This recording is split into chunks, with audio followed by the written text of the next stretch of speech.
प्रारंभिक जीवन और जन्म में ज्योतिबा फुले का जन्म 11 अप्रैल 1827 को महाराष्ट्र के सातारा जिले के कटगांव नामक गांव में हुआ था।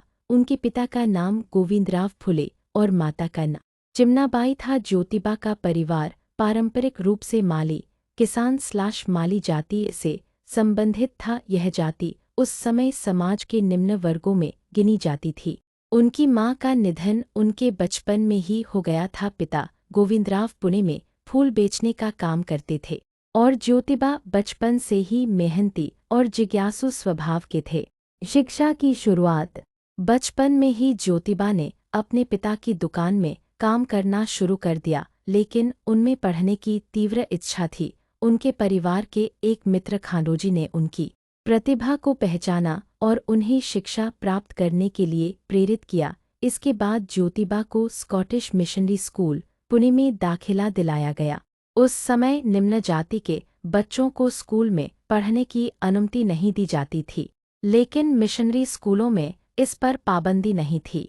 उन्होंने वहां 1847 में अपनी शिक्षा पूरी की। पढ़ाई के दौरान उन्हें सामाजिक अन्याय और जातिवाद का गहरा अनुभव हुआ। एक बार ब्राह्मण सहपाठी के विवाह में उन्हें आमंत्रित किया गया, लेकिन जब वर पक्ष को पता चला कि वे शूद्र जाति से हैं, तो उन्हें अपमानित कर निकाल दिया गया। इस घटना ने उनके मन पर गहरा प्रभाव डाला और उन्होंने समाज सुधार की दिशा में कदम बढ़ाने का निश्चय किया। विवाह और सावित्रीबाई फुले ज्योतिबा का विवाह कम उम्र में ही सावित्रीबाई फुले से हुआ था। सावित्रीबाई बाद में भारत की पहली महिला शिक्षिका बनी। ज्योतिबा ने अपनी पत्नी को पढ़ना लिखना सिखाया, जो उस समय समाज के लिए अकल्पनीय था। उस युग में महिलाओं को शिक्षा देना पाप माना जाता था, लेकिन ज्योतिबा और सावित्रीबाई ने इस परंपरा को तोड़ा।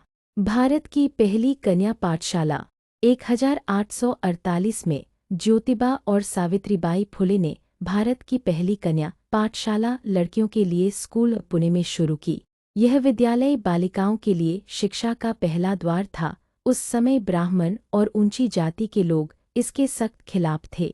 कई बार समाज ने उन पर पत्थर, कीचड़ और गालियां फेंकी, लेकिन ज्योतिबा ने कभी हार नहीं मानी। वे कहते थे,